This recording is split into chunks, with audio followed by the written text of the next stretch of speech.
The Jet Black Hedgehog, Chapter 3. It starts out the exciting part instead of boring me by showing him getting to the monster first.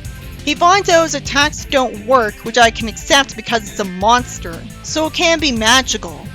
Good thing it was implied that he doesn't know he can use Chaos Control, or this would be easy if it was written well.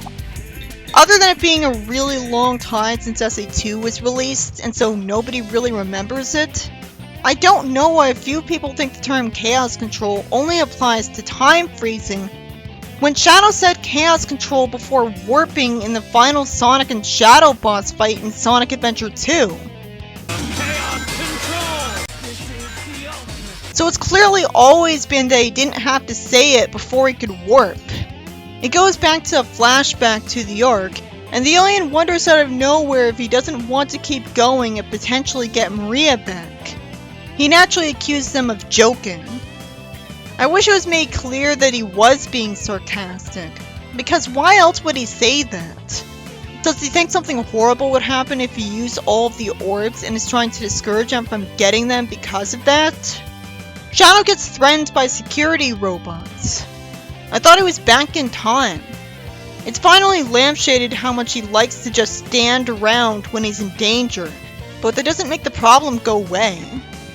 He starts fighting and it's boring because I know he's guaranteed to be fine, and he's not doing anything new. It pans out I'm getting the orb when it's a simple process. Shadow's told he has to defeat the Master of the Space to get out. I like that Shadow keeps talking like this when he's fighting. It's the only thing remotely entertaining about his fighting.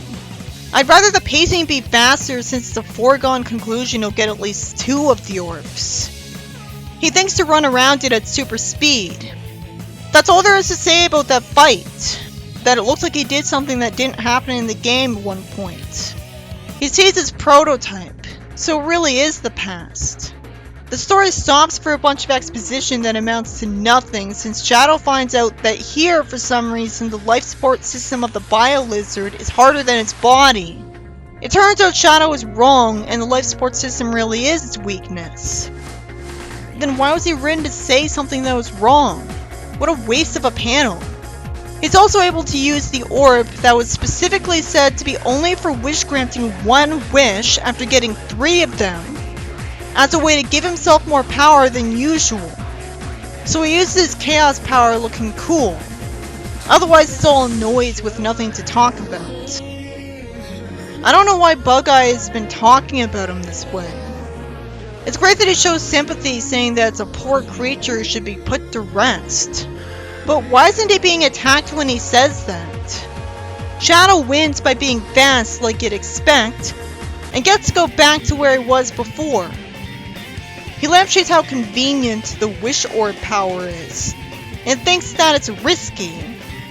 Yeah, that's why the idea of it turning him evil seems like an obvious plot twist from a mile away.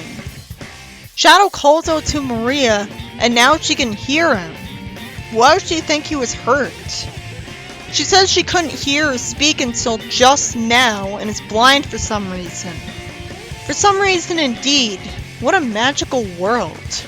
Shadow thinks she still can't see or feel him. What she says reveals that she doesn't know her destiny yet. Yeah, duh. Why is he surprised that she's from a time before that? And she's not dead currently. That line is stupid. This issue is about Shadow having a fight with monsters because the plot demands it, which is good because it's different from fighting robots, and fighting it just the way you'd expect and better because it's even smart enough to think to run around one of them really fast. Which is the only thing there is to actually say about the fights. He doesn't even have 2 of the orbs yet and Maria's already back. So that's convenient. So why was she there when he didn't even have 1 of the orbs? What a novel way to use the idea of wish-granting orbs that you need to get all of. That it still does grant your wish, but only a little bit if you have just 1. I wish the pacing was faster because it was a little boring. I knew he'd never get hurt. It never proved he'd even had the guts to hurt Bug-Eye last issue. So there's no tension. I was just waiting for his creatively bankrupt fights to end. has a problem with showing fights that involve nothing but people with plot armor.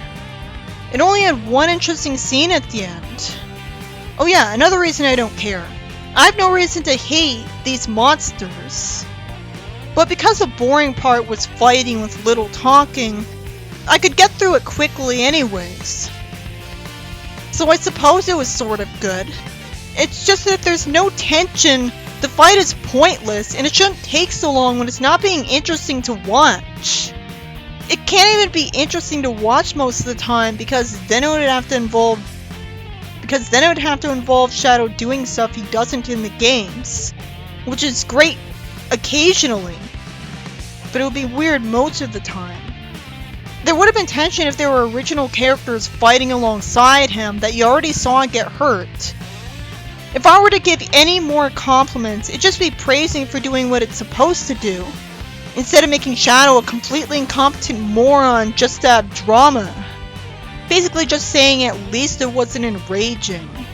That doesn't make it good just because of that.